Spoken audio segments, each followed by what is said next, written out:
오늘부터 3회에 걸쳐서 부처님이 마지막 저희들에게 남겨주신 말씀을 우리가 그것을 유교경이라고 합니다. 남길 유자, 가르칠 교자, 유교경이라 이러는데 그 내용을 우리가 요약해서 생각해 보면은 우리가 보살이 실천해야 할 덕목을 우리는 육바라밀이라고 합니다. 육바라밀.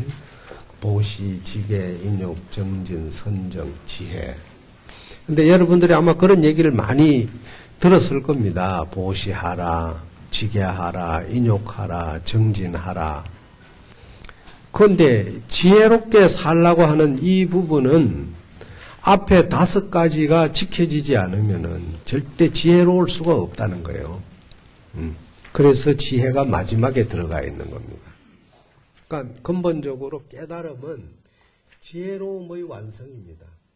지혜로움의 완성을 우리가 소위 맛보기 위해서는 앞에 5가지를 실천에 옮겨야 되는데 5가지를 실천에 옮긴다는 그 구체적인 사항을 부처님이 49년 동안 설법하고 마지막에 우리에게 간략하게 하신 내용이 유교경입니다.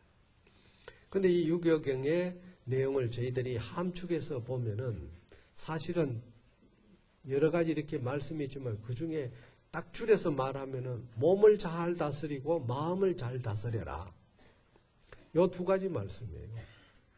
그런데 몸을 잘 다스리고 마음을 잘 다스리려면 어떻게 돼야 돼요? 앞에 말한 보시, 지계, 인욕, 정진을 통하지 않고는 절대 될 수가 없다.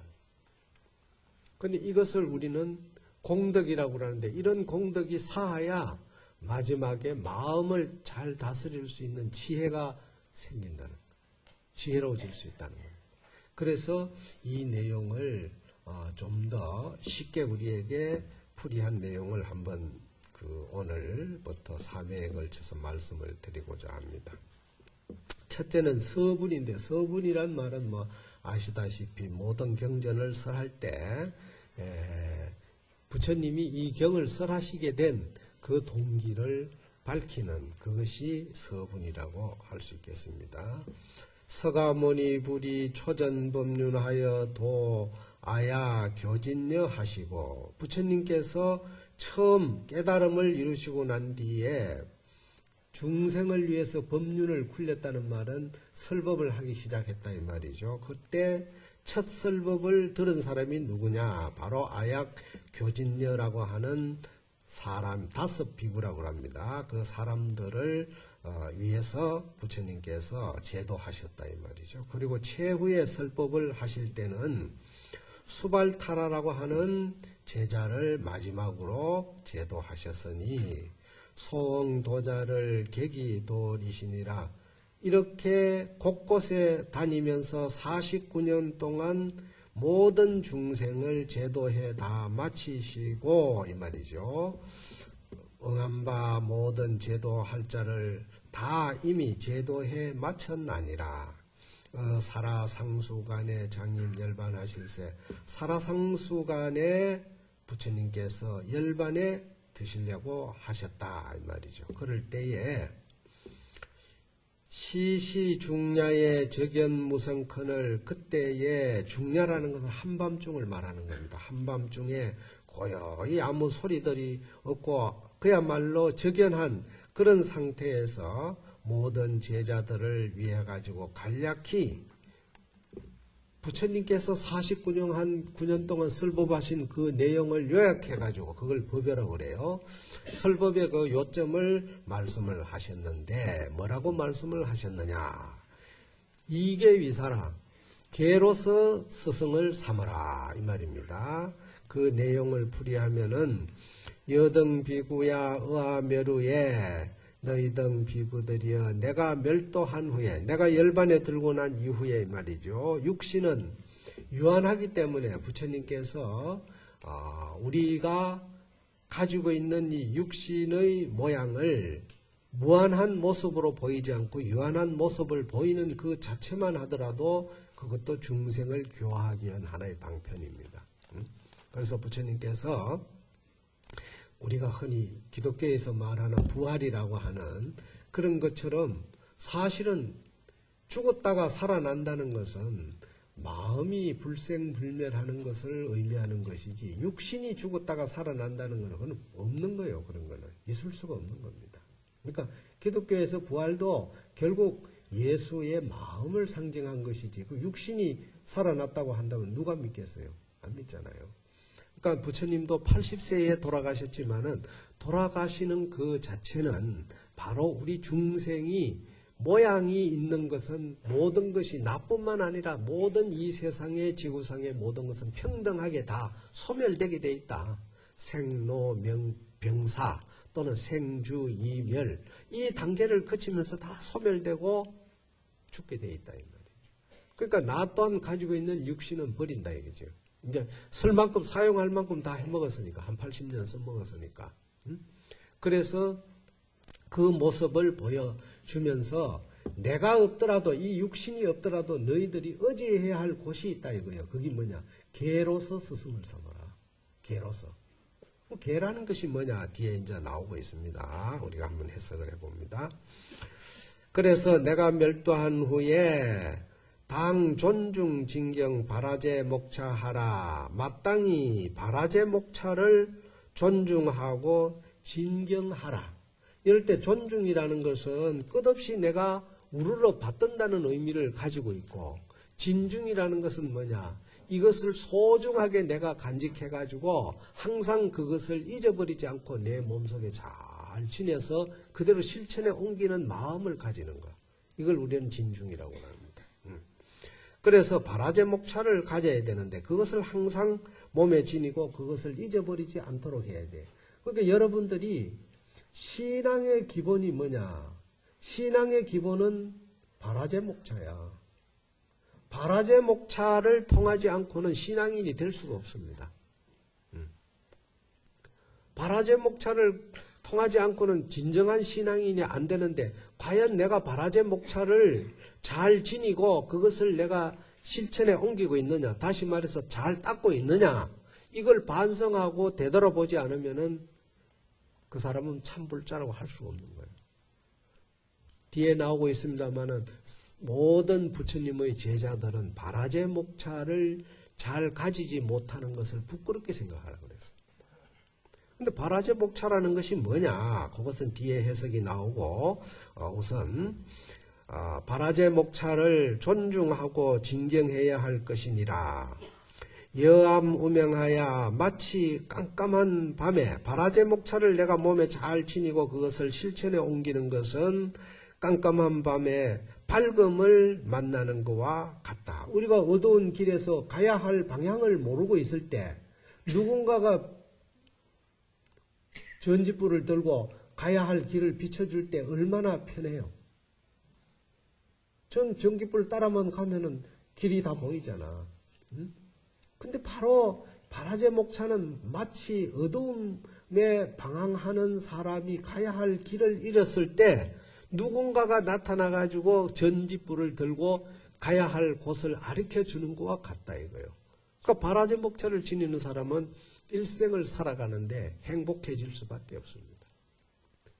정말로 이것이 아무것도 아닌 것 같은데 이것을 과연 내가 지대로 실천에 옮기느냐 안 옮기냐 이거 반성하지 않고는 안 돼요. 그래서 참회를 우리가 하는 이유도 거기에 있는 거예요. 포살을 하는 의미도 거기에 있는 거예요. 그래서 여기서는 마치 바라제 목차를 지니고 그것을 실천에 옮긴다는 것은 어두운 밤에 방황하는 사람이 밝음을 만나는 것과 같고 또 가난한 사람이 보배를 얻은 것과 같다고 그랬습니다. 가난한 사람이 물질적으로 보배가 몸에 지니게 되면 얼마나 부해지냐 이 말이에요. 편안해지냐 말이에요. 그래서 당지 차적은 시 여등 대사이니 마땅히 알라. 이것이 즉 이 바라제 목차라고 하는 이것이 너희들의 큰 스승이다. 대사다. 큰 스승이다. 따로 스승이 있는 게 아니라 이 바라제 목차를 몸에 지니는 그 자만이 큰 스승을 받들어 모실 줄 아는 진정한 부처님 나의 제자가 될 수 있다 이 말입니다. 그래서 야가 주세라도 내가 만약 세상에 더 80이 아니라 100세, 1000세까지 산다 하더라도 무의 차야라. 뭐 특별히 이보다 달리 생각할 게 없다 이거요. 뭐 특별한 게 없다 이거요. 이 내가 80이 되어서 지금 떠나나 90이 되어서 떠나나 100세가 되어서 떠나나 결국은 너희들에게 일러줄 얘기는 이 바라제 목차를 잘 지내라고 하는 그 말밖에 없다. 그런데 이 바라제 목차는 우리가 어떤 모습으로 지내야 하느냐. 뒤에 나오는 이 바라제 목차를 번역하면은 정순해탈이에요. 뒤에 나옵니다. 정순해탈. 바를 정자, 순할 순자, 해탈. 벗어난다. 그러니까 정순해탈이라는 것은 내가 관습으로 익혀온 업, 이것을 벗어나지 않고는 안 된다. 이게요. 간섭으로 익혀온 이 업을 벗어나기 위해서는 어떻게 해야 되느냐. 올바라야 되고 그 다음에 순종해야 된다. 경순해야 된다. 모든 사물을 존경하라. 또 모든 사물의 심성을 바르게 가져라. 이거 참 쉬운데도 이거 어렵잖아요. 정말 여러분들이 우리가 살아가는데 그래 살 수 있겠어요?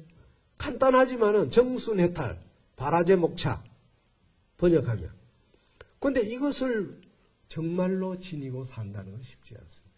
그래서 그것을 좀 더 구체적인 방법으로 설명하는 것이 지계지상이라고 그랬습니다. 계를 가지는 모양이다. 즉 내가 계행을 닦아가는 모습을 말하는 겁니다. 지정계자는 부득 판매 무역하며 정계를 가질 수 있는 자는 정말로 판매하거나 무역하거나 또는 전택을 안치하지 말며 이것은 뭘 말하냐면 바로 이윤을 챙기는 일에 종사하지 말라 이 말입니다. 그런데 우리가 사회에 살아가는데 돈 벌기 위해서는 직업의 기천이 어디 있어요? 다 해야 되잖아요. 그러니까 그 어려운 남이 저 부처님이 하지 말라는 그것을 안 하고는 살 수가 없으니까 하기는 하더라도 거기에 빠져서는 안 된다. 집착이 돼서는 안 된다. 이게. 응? 뭐 예를 들어 가지고 우리가 무역을 통해서 이윤을 남기는 일이라든가 또는 주택을 사가지고 이윤을 남기는 일이라든가 이런 모든 것들 또는 물건을 팔아가지고 이윤을 남기는 이런 모든 것들은 근본적으로 내 직업의 삶의 한 부분으로서 그냥 너무 그게 탐닉해가지고 마음을 뺏기는 짓을 해서는 안 된다 이 말입니다. 양심껏 하라 이 말이에요. 근데 거기에 가능한 한 그런데 탐닉하지 않도록 했는데 우리가 살아가는 데는 그래 안 할 수도 없잖아요. 또 뿐만 아니라 축양, 인민, 노비, 축생이라 이 사람과 노비와 축생을 축양하지 말라. 우리가 살아가는데 사람을 부려먹는다든가 또는 집안에 뭐 요즘 말하면은 비서격 되겠죠. 비서. 자기의 일을 일부 맡아서 해주는 그런 사람이나 또는 가축을 기르는 이런 일들도 하지 마라 했는데 그걸 안 할 수가 없잖아요. 그러더라도 거기에 탐닉하지 마라 이게. 그리고 요즘 어떤 사람들 보면은 축생을 키우는데 축생을 키우는 게 아니라 마치 자기 몸뚱아리의 한 부분처럼 키우는 거야. 그런데 몸뚱아리의 한 부분처럼 키우면은 남한테 양보도 할 줄 알아야 되는데 남이 자기가 기르는 축생에 어떤 위해를 가한다든가 그걸 보면은 못 참는 거지. 화가 난단 말이야. 그리고 그 동물이 말을 자기한테 순종하고 들으니까 귀여워하지. 나중에 순종하지 않고 듣지 않고 또 뿐만 아니라 늙어가지고 죽을 때 되면 막 그냥 딴 데 갖다 버리버리는 거예요. 이거는 부처님의 제자가 할 일이 아닙니다. 그래서 축생은 축생답게 키워야 돼.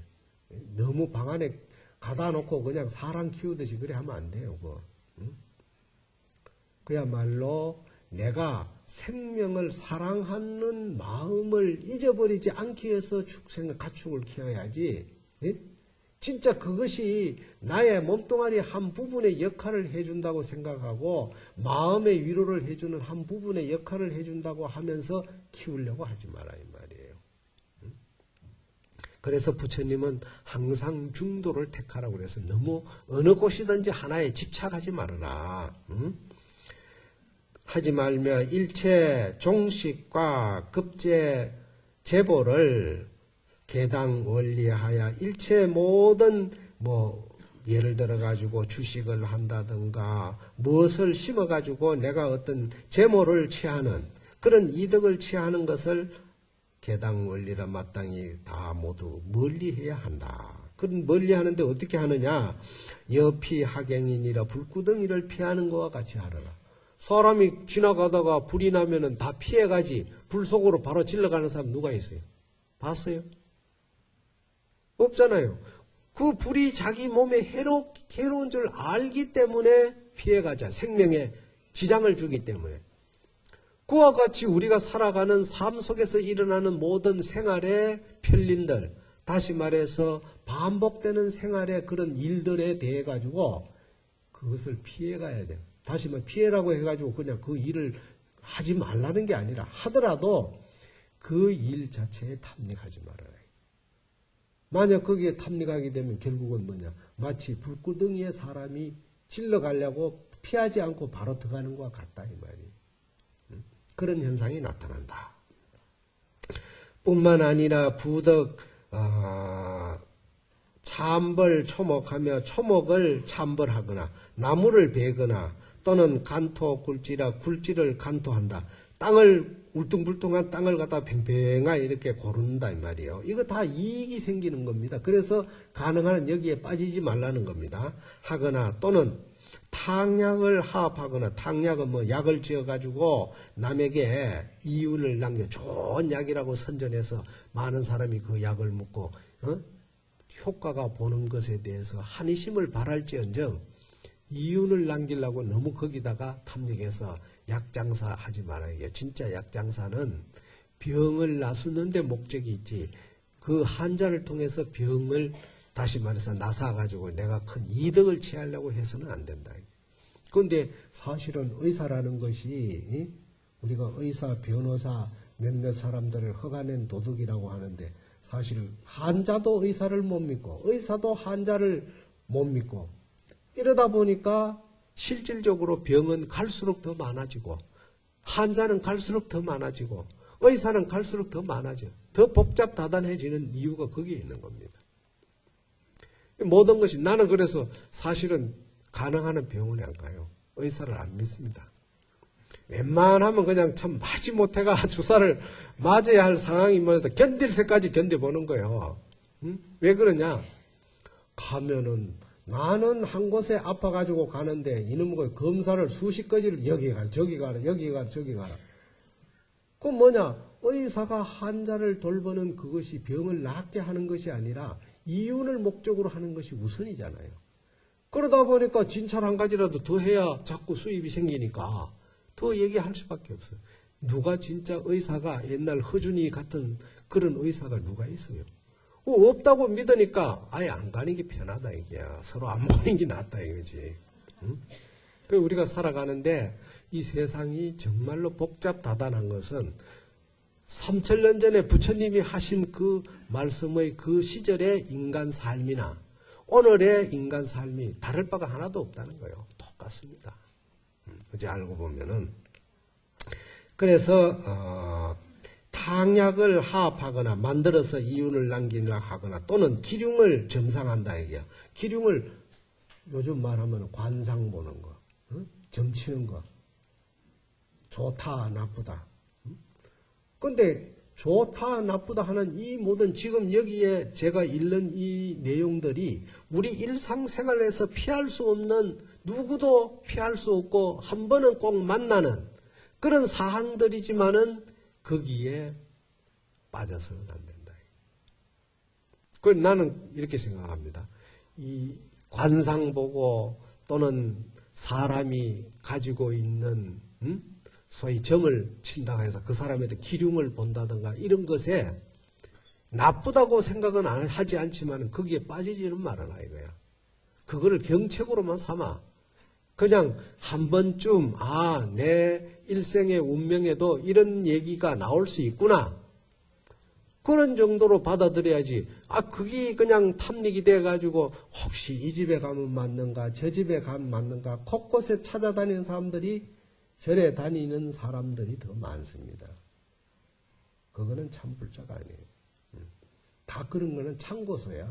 인생살이에 피할 수 없는 참고서예요. 그냥 한 번씩 이렇게 겪어보는, 그러려니 그런 것도 있구나 이렇게 생각해야 돼요.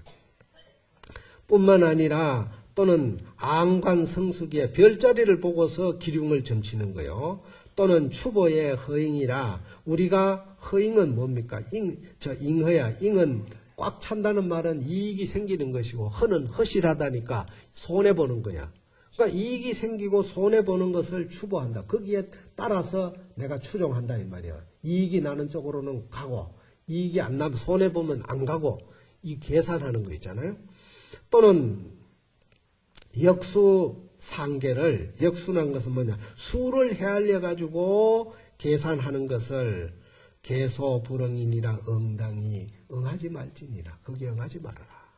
그러니까 제가 지금 말씀드린 이 판매하고 무역하고 또는 건물을 짓고 또는 사람을 데리고 또는 비서를 데리고 축생을 기르는 이런 짓을 하지 말라. 뿐만 아니라 일체 종식하는 어떤 재물을 자꾸 늘려가는 이런 것을 멀리하라고 했는데 이것을 우리는 피할 수가 없습니다. 그러나 너무 거기에 탐닉하지 말아라 이 말입니다. 뿐만 아니라 우리가 초목을 벤다든가 토지를 개간한다든가 간토한다든가 또는 약을 지어가지고 남에게 병을 다스리게 해서 이익을 남기려고 한다든가 또는 기륭을 우리가 점상한다든가 또는 별자리를 보고서 그 사람의 옳고 그름, 좋고 나쁜 것을 점친다든가 또는 우리가 살아가는데 아주 이익이 남는 것 또는 손해보는 것 이런 데에 추종한다든가 이런 숫자의 노름, 숫자를 나열해가지고 계산하는 이런 삶의 모습들은 가능한 한 응하지 않는 것이 좋다. 이게. 절신시식하야 몸을 조절하기 위해서 내 육신을 조절하기 위해서 밥을 먹어야 되는 거다. 이게요. 그러니까 사람이 살아가는데 자기 분수에 맞게끔 육신을 보존하려고 해야지 너무 육신을 예착해서는 안 됩니다. 왜 그러냐? 너무 육신을 예착하면은 뭐가 생기느냐? 내 마음이 때가 묻게 돼요. 몸을 화려하게 할수록 마음은 더 때가 묻어진다니까. 더 검어지는 거예요. 반대로. 그런데 몸을 검소하고 내 육신에 맞게끔 다시 말해서 내 분수에 맞게끔만 잘 유지하면은 마음은 더 화려해져요. 참 이거 묘한 거 아니에요? 그런데 사람은 마음은 보이지 않고 육체는 보이니까 육체는 화려하게 하면 마음도 화려해지는 줄 아는 거야. 나는 그렇게 생각합니다. 아무리 잘났는 미녀, 잘났는 옷을 입고 밍크, 수천만 원 그런 걸 입고 차고 몸에 지니고 이런 사람 치고 소가지 좋은 거 하나도 못 봤습니다. 마음은 욕심으로 꽉 차요. 더 검어요. 오히려 검소한 사람이 마음은 더 화려하고 여유가 있고 더 풍만해. 그런데 우리는 그런 쪽으로 살아가지 않잖아요. 반대 방향으로 살려고 그래요. 그래서 절신시식이라 몸을 조절하기 위해서 밥을 먹는다. 이 말은 뭐냐 하면은 결국은 인간이 살아가는 삶에서 자기 육신에 너무 집착하지 마라. 애착을 갖고 육신을 보호하려고 하지 말아라. 그래서 자기 몸을 적당한 분수에 맞게끔 소위 조절을 해가지고 음식을 먹으면은, 즉, 육신을 위해서 음식을 먹을 것 같으면 청정자거라. 그런 사람이 진짜 맑게 사는 사람이다. 그 사람이 바라제 목차를 지키는 사람이다. 그 사람이 바라제 목차를 몸에 지닌 사람이라 이 말이에요. 청정자거란 말은. 청정자거에서 부덕 참회 세사하여 세상일에 참여하여 통치사명하지 아니하며. 통치사명은 뭡니까? 통치사명은 우리가 살아가는데 자기 의지가 없고 남의 얘기를 듣고서 거기에만 따라다니는 사람들. 자기 주관도 없이 자기 살아가는 어떤 꿈도 희망도 없고 그냥 남이 장에 가니까 따라가는 우리의 삶이 실질적으로 가만히 보면은 그런 삶입니다. 정말로 자기의 창의적, 창조적 어떤 그런 삶을 유지해 가는 사람이 과연 몇 사람이나 되겠어요? 가만히 보면은 내가 살아가는 모습이나 옆에 살아가는 사람 모습이나 다 비슷비슷해요. 우리는 지금 그렇게 살고 있는 거예요. 그게 바로 통치사명이요. 그렇게 하지 말며 주술선약으로 결로 기인하여 주술을 부리거나 또는 좋은 약을 지어가지고 사람에게 호감을 사게 하는 거예요. 호감을 사게. 그래서 기인을 결로하며 아주 맺고 그런 걸 맺으면서 뭐냐? 친후의 설만이야. 정말로 친절하고 가까이 해야 할 사람에게는 거만해지는 거야. 우리가 살아가는데 보면 그래요. 우리 삶이 또 그렇습니다.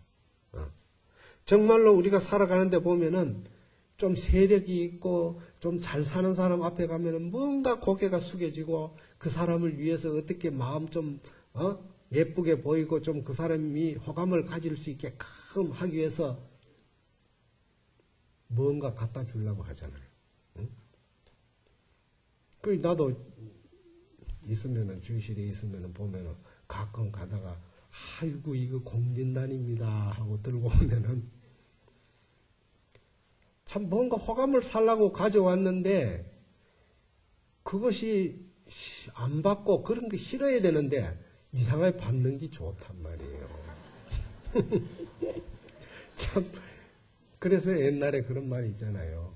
정말로 항우와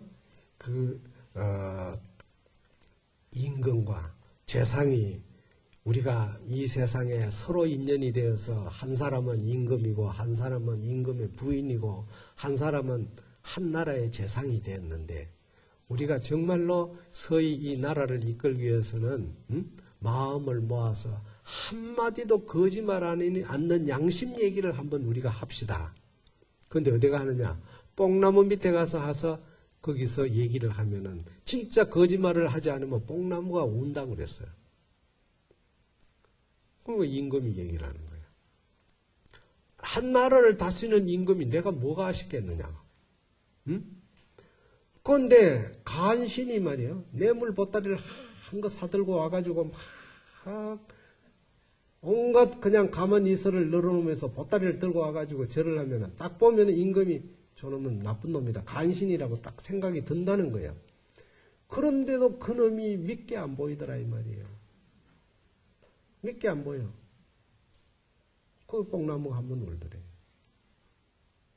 다음에 재상이 얘기를 하는데 1인 지하에 만인 지상이야. 한 사람으로 보면은 아래지만 만인으로 보면 최고의 자리 아니에요? 영상 자리니까. 그런 영상의 자리에서 뭐가 자기가 아쉽겠느냐. 사나이로서 출세할 만큼 했다 이 말이에요. 그런데 임금이 앉는 자리를 뭐라고 하냐. 용상이라고 합니다. 용상. 응? 그 아침에 또 가가지고 말이에요. 응? 조례 시간 전에 임금에게 배하를 한다는 거예요. 절을 떡 하는 거예요. 절을 떡 하고 일어나다가 임금이 용상에 탁 앉은 모습을 보면서 나도 한번 저 자리에 앉아봤으면 이런 생각을 가끔 할 때가 있었다고. 그러니까 뽕나무가 또 한번 울었대. 그래서 나중에 왕후가 이제 임금 부인이 말하는 거예요. 아니 나는 여자로 태어나가지고 일국의 왕의 부인이 뭐가 아쉽겠느냐 이거야. 응? 세상에 아쉬운 게 내가 하고 싶은 거 다 할 수 있는 일인데 아침에 조례 시간에 만조백관이 정장을 하고 쫙 도열해가지고 서 있을 때 더 이렇게 보다 보면 유별나게 아주 그냥 건장하게 인물이 잘생긴 그 신하가 눈에 보일 때가 있다. 그럴 때, 야, 저런 사나이 품에 한번 안겨봤으면, 이런 생각을 가끔 할 때가 있었다 이거야. 그러니까 복나무가 떠오르다는 거예요.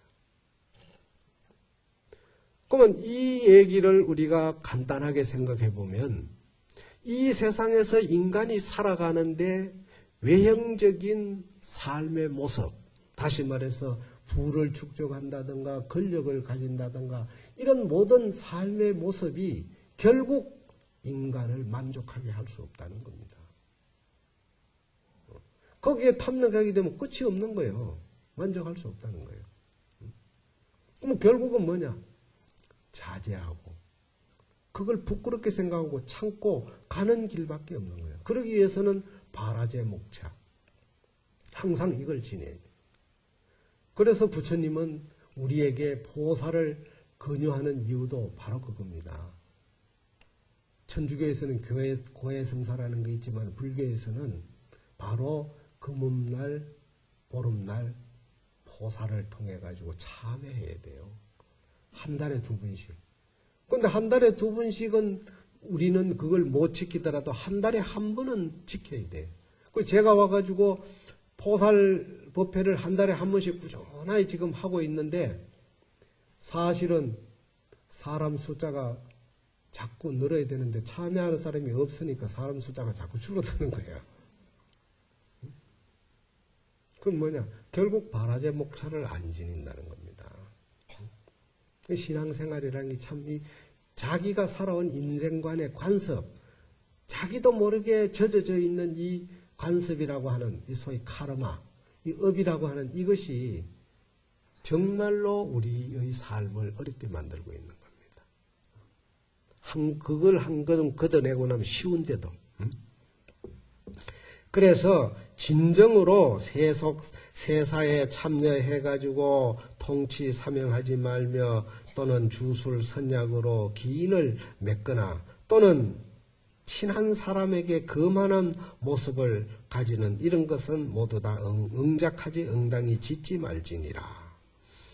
당자단심하여 마땅히 스스로 마음을 단정히 해서 정념 구도하고 바른 생각으로 자기 자신의 제도를 구해야 하고 부덕 포장 합의와 혈리 혹중하며 자기가 가지고 있는 허물을 덮어버린다. 포장하거나 또는 아주 드러나 있는 모습, 이상한 그런 행동으로서 대중을 현혹하지 말며 뿐만 아니라 저 4가지의 공양 가운데에 항상 양도 알고 족한 줄도 알아라 이 말이에요. 이 4가지 공양은 우리가 살아가는데 음식, 먹는 거, 그 다음에 옷 입는 거, 그 다음에 자기 생활의 친구, 생활 용구, 또 그 다음에 몸이 아플 때 먹는 약.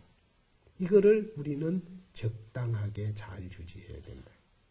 너무 이 부분을 소홀히 해서도 안 되지만 그렇다고 해서 여기에 너무 좋아해서는 안 돼요. 어떤 사람들 보면은 항상 잘 먹어야 돼. 또 어떤 사람들 보면 항상 그냥 잘 입어야 돼. 명품, 뭐가 명품인지 난 모르겠는데 항상 그냥 잘 입어야 돼요. 응? 또 뿐만 아니라 항상 그냥 자기 집에 그냥 명품만 쌓아놔야 돼. 모든 선은 생활 용구들이 명품으로만 갖춰져야 속이 시원한 사람들이 있는가 봐. 응? 뿐만 아니라 우리가 약이라는 것은 몸이 아플 때 적당하게 그 약을 보호해야 되는 거지.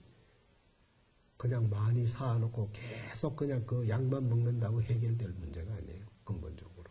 그래서 분에 맞게끔 지량지족이라는 것은 바로 양도 알아야 되고 즉 족한 줄도 알아야 된다 이 말이에요. 그래서 취득 공사하고 공양하는 일들에 대해서 취득하고 불응축적이라 자기 분수에 맞게끔 적당하게만 취득하고 그러니까 음식이나 의복이나 친구나 의약이나 이 4가지 공양물 이것을 적당하게만 취득하지 축적할 생각은 하지 말아라.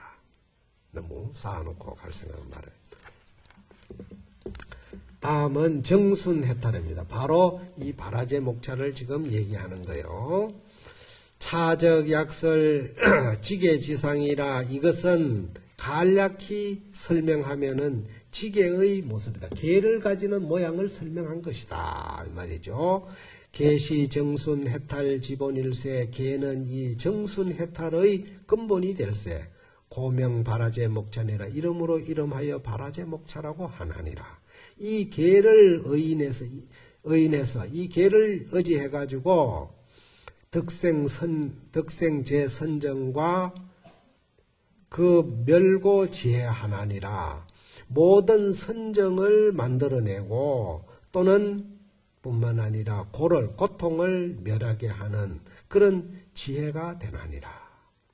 그러니까 모든 선정과 고통을 멸하게 하는 지혜를 만들어내는 것이다. 이 바라제 목차를 지키면은 바로 선정을 닦아가는 것은 물론이지만은 고통을 멸해주는 지혜를 얻게 된다 이 말이죠. 그러니까 우리가 앞에 제가 처음 말했듯이 보시, 지계, 인욕, 정진, 선정 이 5가지를 닦는 것은 계상을 지니지 않으면 절대 닦아질 수가 없어요.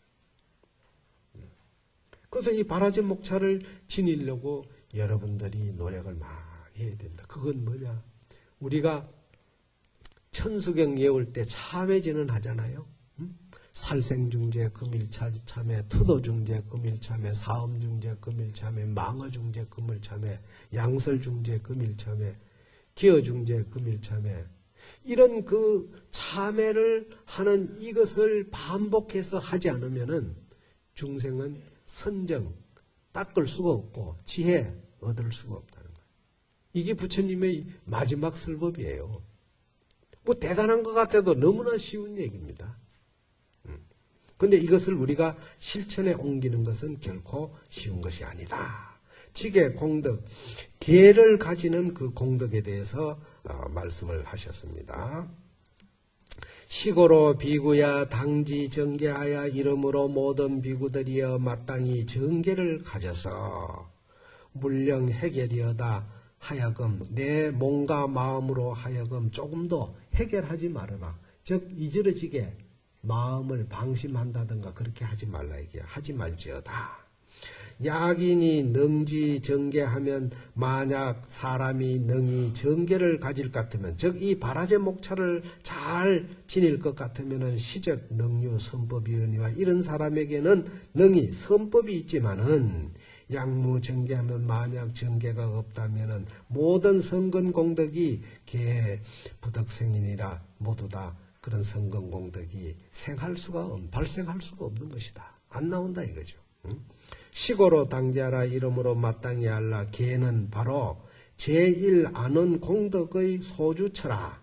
즉 계라는 것은 첫 번째 안원이라는 것은 편안하다. 편안한 공덕이 머무를 곳이다. 그러니까 내가 몸도 편하고 마음도 편하게 살아가려면은 이 바라제 목차를 지녀야 몸도 편하고 마음도 편해진다. 바라제 목차는 결국은 그것을 실천에 옮기지 않으면은 참회하고 반성해야 된다. 그래서 참회전을 옴살바 모자 모지 사다야 사바를 우리가 반복하는 이유가 거기에 있어요. 그 다음에는 당제 오건이라. 이 바라제 목차를 가지는 공덕은 이러한데 이것을 어떻게 우리가 잘 지내야 할 것이냐. 이걸 잘 지내려면은 당제 오건이야. 마땅히 오건을 제어해야 돼. 오건을 잘 다스려야 된다 이 말이에요. 오건은 뭡니까? 색, 안, 이, 비, 설, 신. 이걸 우리는 오간이라고도 하고 오건이라고도 해요. 안, 이, 비, 설, 신. 안입이 설신은 우리 육신 아닙니까? 이 육신 속에 하나의 기관이야. 그 기관인데 이것을 잘 제어해야 된다. 이 말은 뭡니까? 말도 함부로 하지 말고, 듣는 것도 함부로 듣지 말고, 보는 것도 함부로 보지 말고, 몸뚱아리도 함부로 놀리지 말고, 이거를 잘 조절할 줄 알아야 된다. 이 말이에요. 쉽지가 않아요. 정말. 여등 비구야 기능 주게 얻은 너희 등 비구들이여 이미 능히 계상에 머물거든 당제 오거나야 마땅히 오건을 제어해서 물령 방일 입어 오역이여다. 하여금 몸과 마음으로 하여금 방일해서 오욕에 빠지지 말지어다. 오욕은 뭡니까? 재색, 식명수. 자, 우리가 살아가는데 재물도 있어야 되고, 그 다음에 뭡니까? 내가 필요한 배우자가 있어야 돼. 그 다음에 뭡니까? 내가 살아가는 삶의 모습을 남한테 잘 보이기 위해서 잘 먹어야 돼. 그 다음에 명리를 가져야 돼. 명예를 가져야 돼. 그 다음에 뭡니까? 좀 편안한 생활, 수면을 취해야 된다. 그런데 이 5가지를 다 누리고서 과연 계상을 지닐 수 있겠습니까? 그 나도 참 부끄러운 얘기를 내가 하고 싶은 거는 이 5가지 중에 다른 건 모르겠는데 잠잘 숫자 이거는 내가 아무리 참으려고 해도 참 어려워요. 오늘도 아침에 내가 어제 중국서 와가지고 밤늦게 잤는데 아침 4시에 안 일어날 수 없어 할 수 일어났는데 어제 저녁을 내가 안 먹어놓으니까 예불 갔다 와가지고 한숨 더 자야 되겠다 싶어가지고 누웠는데 배가 고프니까 또 이게 안 되겠더라고. 할 수 없이 그 길로 일어나가지고 결국 아침 먹고 뭐 하다 보니 사람들 계속 만나고 뭐 잠 못 자지. 근데 잠 못 자니 가기는 가는데 이게 며칠 지속되니까 육신이 보존이 하기가 힘들어요. 진짜 내가 이 서울 와서 다른 생활은 다 견디겠는데 잠자는 거 이거 내가 제일 지금 곤욕을 치르고 있는 거예요. 그래서 작년에 비하면 많이 지금 숙달 됐어요. 근데 잠을 정말로 이것이 잠이 내 인생에 공부하는 사람에게는 엄청난 마군이에요. 마군인 줄 알면서도 육체가 잠을 안 자면 견디지를 못하니까 참 어떻게 하긴 하지만 항상 부끄럽게 생각해야지 어떻게. 수행자가 자고 싶은 거 다 자고 먹고 싶은 거 다 먹고 언제 공부한다 이 말이에요. 안 돼요 그거는. 그래서 우리가 살아가는데 계상을 잘 가지려면 어떻게 해야 되나요? 비유를 부처님께서 드셨습니다. 마치 비여 모구지니 즉 소를 먹이는 목동, 소를 먹이는 풀 먹이는 사람이 말이죠. 집지 시지하여 주장자를 가지고 소들이 풀을 잘 먹는 거 살펴보는 겁니다. 살펴보면서 불령 방일 범인 묘과거든 하여금 잘못 방일, 즉 방일하면은 종일하면은 다시 말해서 소를 방목해가지고 키우는데 주장자를 찍고 높은 자리에 올라가서 소들이 남의 밭에 들어가서 곡식을 뜯어먹지 않는가 살펴야지 그냥 목동이 앉아가지고 지 노림 놀고 소는 소대로 놀면 어떻게 돼요? 그 소가 결국 남의 밭에 들어가서 곡식을 해치게 되면 피해를 준다 이 말이죠. 그러니까 내가 몸에 계상을 지니는 것은 마치 목동이 지팡이를 들고 소가 남의 곡식을 뜯어먹고 피해를 입히지 않게끔 살피는 것과 같은 형국이다 이렇게 얘기를 했습니다. 그러니까 이 옥은 즉 안입이 설신을 다스리지 않고 가만히 놔다 보면 지 맘대로 가버려. 왜 그러냐? 이 중생은 과거에 지어온 그 업이 두텁기 때문에 좋은 쪽으로는 방향을 안 틀어요. 나쁜 쪽으로만 방향을 틀게 돼 있다고. 그런데 이거를 제어한다는 것은 계상을 지내야 살피게 된다 이 말이에요. 아이고 이게 아니구나. 갔던 길도 다시 돌아오는. 그 계상이 그래서 중요하다 이 말이죠. 마치 그 정가를 정가에 사람의 정가를 갖다다가 해치게 하는 그런 짓을 하지 않는 것과 같거든. 약종 오건하면 만약 오건을 방종할 것 같으면 놓아버릴 것 같으면은 즉 안입이 설신을 지 하고 싶은 대로 해버린다 이게야. 그래 할 것 같으면은 비유 오역이 장무 예반하야 오직 오역이 장차 예반이 없는 것과 같을 뿐만 아니라 즉 예반이란 뭐 끝이 없다 이 말이죠. 그러니까 우리가 오욕이라고 하는 그 세계에 빠져가지고 논의는데 끝이 없다 이 말이죠. 끝날 날이 없어. 종식될 날이 없어.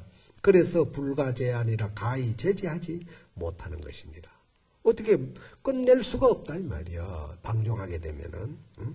그래서 영여 악마를 불이 연재하면은 또한 마치 아주 사나운 말, 악마라는 것은 길들여지지 않는 야생마를 말하는 겁니다.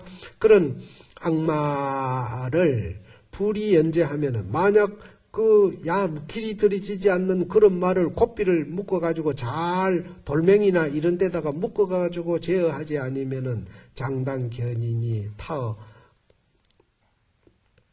갱하민이냐. 장차 마땅히 사람을 이끌어가지고 구렁텅이에 빠뜨리게 하는 것과 같다.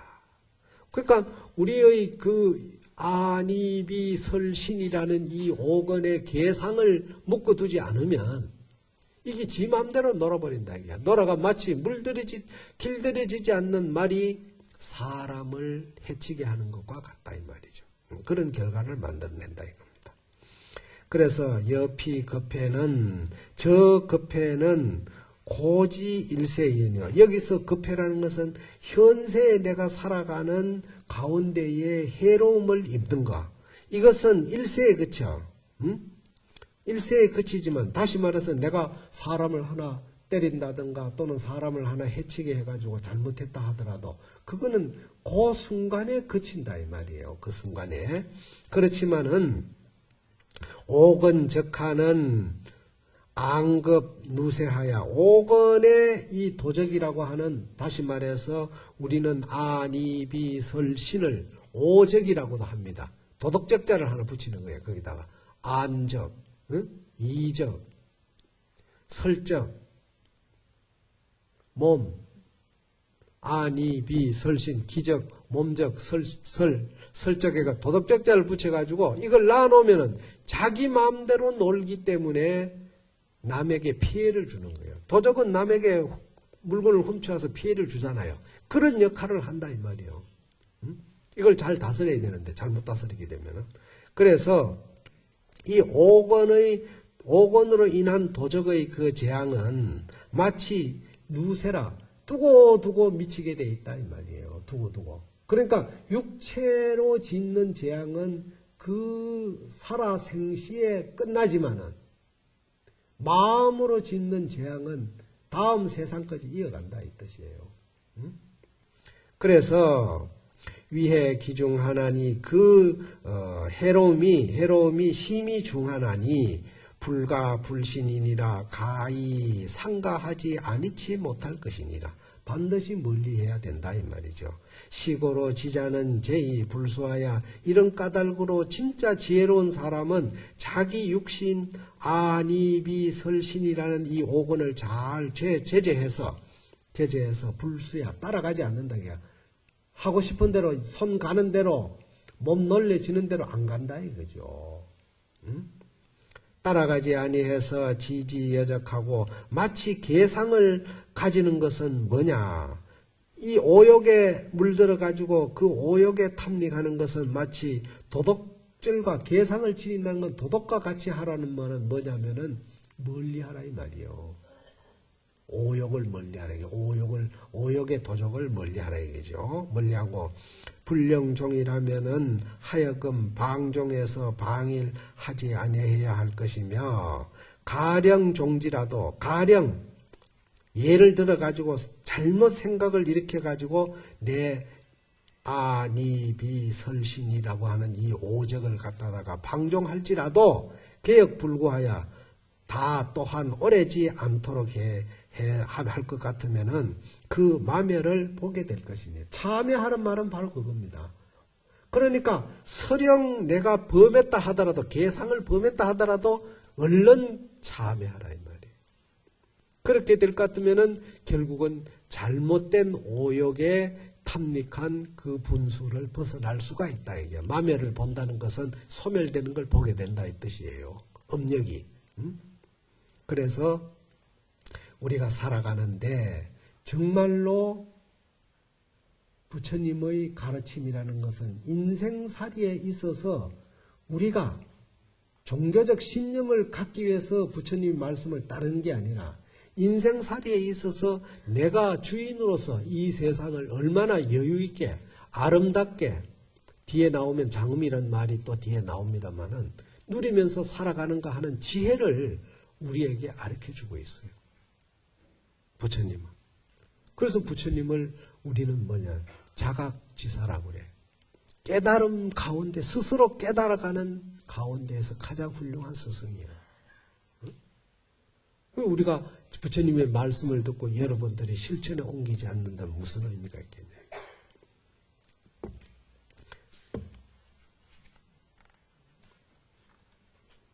다음에 요까지만 하나 더 하겠습니다. 다음에는 제지일처라. 제지일처라는 것은 바로 우리의 오건, 즉 아니비설신을 제지하는 것은 뭐냐? 결국은 한 곳이라는 것은 마음이라 이 말이에요. 마음. 우리가 하언경에서 신불급 중생이 시삼무차별이라 바로 마음과 부처와 중생이 차별이 없다고 했는데 이것은 뭐냐? 마음이 중생도 만들어내고 마음이 부처도 만들어내. 그래서 마음의 주인이 되려면은 오건을 잘 제어할 줄 알아야 돼. 그래서 오건을 제어하는 의미를 말하고 있습니다. 차오건자는 심의 기준이 이 오건이라고 하는 아니비설신은 마음이 그 주가 되나니 이러므로 너등은 당호재심하라. 너희들은 마땅히 마음을 잘 제어해야 하나니라. 제지가외가 마음을 제지하는 것이 과연 두려운가? 정말로 두려운가? 심어독사하니 우리가 두려워해야 할 그 이유가 다른 게 아니야. 이 마음을 잘못 제지하게 되면은 이 결국은 뭐냐? 아니비설신이 독사와 같은 해로운 독을 가지고 있다고 그랬습니다. 독사와 같은. 우리가 흔히 그러잖아요. 사람이 눈이 도끼가 쓰린다. 무섭다는 말이거든. 독사를 겁 안 내는 사람 어디 있어요? 무서운 거예요. 왜 그러냐? 해로움을 주기 때문에. 그래서 무서운 거예요.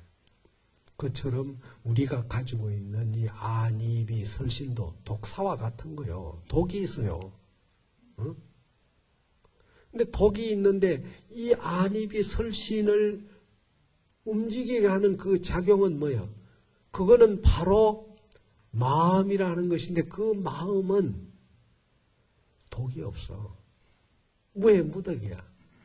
그런데도 불구하고 독이 있는 것은 뭐냐? 바로 물질을 통해서, 즉 아니비설신이라는 이 물질을 통해서 마음이 투영되는 과정이 잘못되면 독이 생기는 거예요. 우리가 흔히 돋보기 가는 거 있잖아요. 돋보기. 돋보기는 눈이라고 하는 이 빛을 통해 가지고 사물이 더 크게 선명하게 잘 보이려고 해주는데, 만약 깜깜한 색을 가진 안경을 끼면 어떻게? 이 눈에 나오는 빛이 아무리 투영하려고 해도 안 통해 깜깜해지는 거야. 마치 독사와 같은 역할이에요. 그래서 보조 스님은 초심에서 뭐라고 그랬냐? 똑같은 물이라도 뱀이 마시면은 독을 만들어내고 소가 마시면은 젖을 만들어낸다. 독은 사람한테 해롭지만은 젖은 사람한테 이로운 거예요.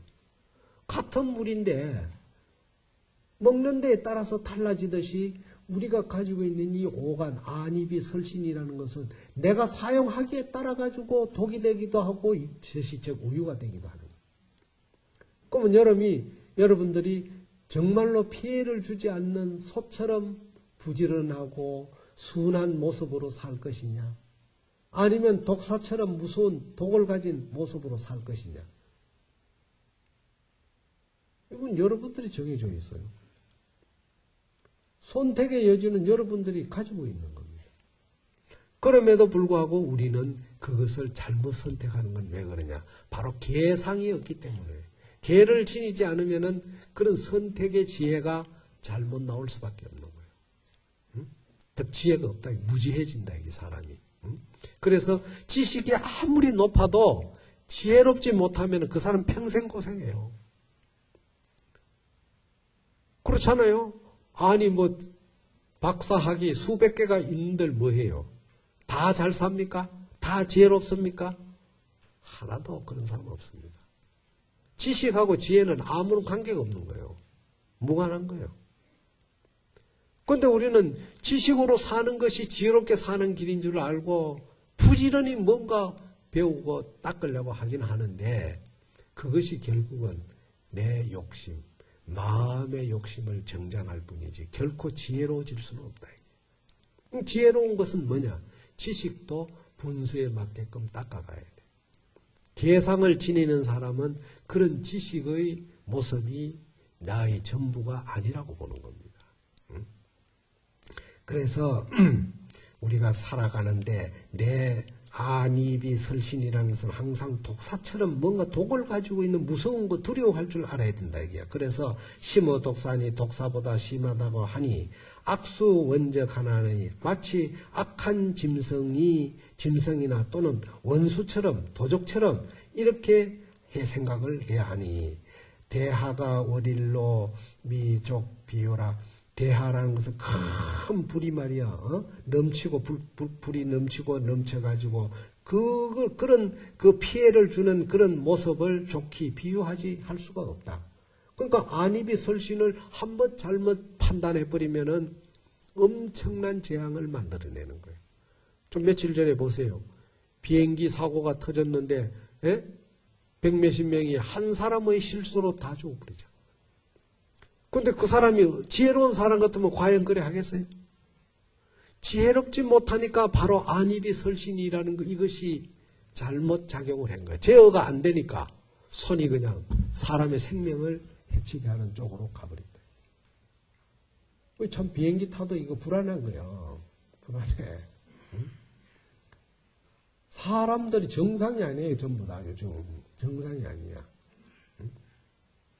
정말로 우리가 부처님이 하신 말씀을 곰곰이 한번 생각해 보면 너무나 쉬우면서도 참으로 이 한 말씀 한 말씀을 우리가 과연 일상생활 속에서 얼마나 듣고 이걸 내가 실천에 옮기려고 또는 이것이 실천에 옮겨지지 않았을 때 얼마나 부끄러워하는 참회의 마음을 가졌는가 되돌아봐야 됩니다. 이거는 여러분뿐만 아니라 저 자신도 마찬가지야. 우리 모두가 부처님의 제자는 그런 마음으로 살아야 된다 이 말이에요. 그래서 비여유인이 수집 밀기하고 마치 비유를 들 것 같으면은 어떤 사람이 꿀이 가득한 그릇을 손에 잡고서 동전경조하야 그냥 왔다 갔다 하면서 그 꿀단지만 보는 거예요. 꿀 속에 그 달콤한 맛을 보는 거지. 당간음이라고 다만 그 꿀만 보고 불견 신경이라 구덩이가 있는 걸 보지 못하는 것과 같다. 그러니까 그릇을 들고 그 꿀이 좋으면은 꿀이 좋은 것도 보지만은 발을 잘못 디뎌가지고 상하게, 사람의 생명이 상하게 된다고 하는 이런 것을 왜 안 살피느냐, 이 말이에요. 이것은 뭐냐? 너무 달콤한 맛에 한 곳에 빠지지 말라, 이거예요. 집착하지 말라. 우여 광상이 무고하며 또한 마치 사나운 코끼리가 있으면 그걸 잘 묶어둬야 되는데 고리가 없으면 어떻게 남에게 피해를 주는 거예요. 응? 뿐만 아니라 원우가 수덕덕수에 원우가 나뭇가지를 타는 데 있어 가지고 등약 도척은 뭐냐? 원숭이가 뭐 이 가지 저 가지 왔다 갔다 뛰어다닌다 이 말이죠. 그렇게 해서 난가 금전이 가히 하기 어렵나니 즉 제재하기가 어렵다 이 말이야. 그러니까 우리의 안입이 설신이라는 이 오건을 그냥 방종해버리면은 자기 마음대로 놀아버려요. 습관대로 가버린다 이게요. 관습대로. 전생에서부터 현생에 이어오는 그 습관대로 가버린다 이거예요. 응? 그것은 마치 원숭이가 나무에서 그냥 뛰어다니는 그것을 어떻게 붙들어 가지고 제재하지 못하는 것과 같다 얘기야. 가히 금지하기 어렵나니 당급 자제하야 마땅히 급히 그런 거를 딱 즉 안입이 설신이라고 하는 이 오간기능을 딱 꺾어야 돼. 자기 하고 싶은 대로 놔두지 말고 완전히 제어를 해야 된다 이게. 제어해서 무령방이라며 하여금 방일이 없게 할지어다. 종차 심자는 비록 이 마음을 방종할 것 같으면 마음을 그냥 즉 아니비설신이라고 하는 이 오간 기능을 움직이는 이 작용하고 있는 이 마음을 갖다다가 놔버릴 것 같으면 방종할 것 같으면은 상인선사야. 사람들에게 좋은 일이 없어. 사람들에게 피해만 주는 거지 좋은 일을 하지를 못해. 그러나니 제지일처하면 한 곳에 다 제어할 것 같으면은 무사불판하리라. 어떤 일을 추진해 나가며 내가 어떤 일을 실행에 옮김에 있어 가지고 판단하지 아니함이 없으리라. 올바른 지혜로움이 나타나게 돼 있다 이거죠. 응? 그럼 까닭으로 비구들이여 당근정진하여 마땅히 부지런히 정진해서 마음을 절복할지어다. 조복받아라. 이건 뭐냐? 내가 하고 싶은 대로 다 움직이도록 해서는 안 된다 이거예요. 응?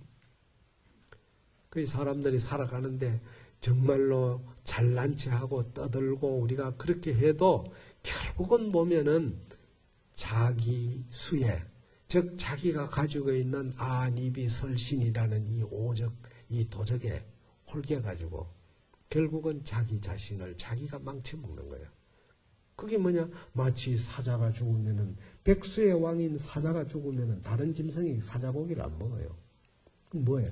그 사자에서 스스로 썩어가지고 구더기가 생겨서 그 구더기가 사자 고기를 갉아먹는 거예요. 그러면 내가 가지고 있는 이 안이비설신이라는 이 오적의 도적이 내가 잘 이 마음으로 제어하지 못하면은 바깥에서 이걸 제어해 주는 게 아니라 이 안에서 야금야금 이것이 깔아먹어가지고 지 마음대로 놀아서 소위 지혜를 얻게 하고 결국은 뭡니까? 중생의 모습으로 영원히 벗어나지 못하는 삶을 살게 하는 거예요. 그래서 마음을 절복하라는 말은 바로 오간기능의 주체를 마음대로 풀어두지 말라 이 말이에요. 앞에 나왔잖아요. 말이나 이런 것도 고삐를 잘 묶어둬야 제대로 말을 듣듯이 이걸 잘 묶어둬야 돼요. 아시겠어요? 아주 쉬우면서도 참 이거 실행에 옮기는 것은 결코 쉬운 일이 아닙니다. 부처님이 마지막 하신 말씀이 뭐 대단한 것 같아도 사실 우리가 이 경전을 보면은 너무 평범한 말씀이에요. 그런데 이 얘기는 우리가 일상생활 속에서 정말로 고쳐 듣지 않으면 안 되는 얘기야. 왜 그러냐? 지금 부처님이 하신 이 말씀을 우리가 역으로 한번 봅시다. 지키지 않는다고 해보자고. 우리 어떻게 되겠어요? 불행해질 수밖에 없습니다. 그래도 우리가 지키려고 하는 마음을 가졌기 때문에 이만큼이라도 우리가 살아가고 있는 거예요. 오늘 본문을 마치겠습니다.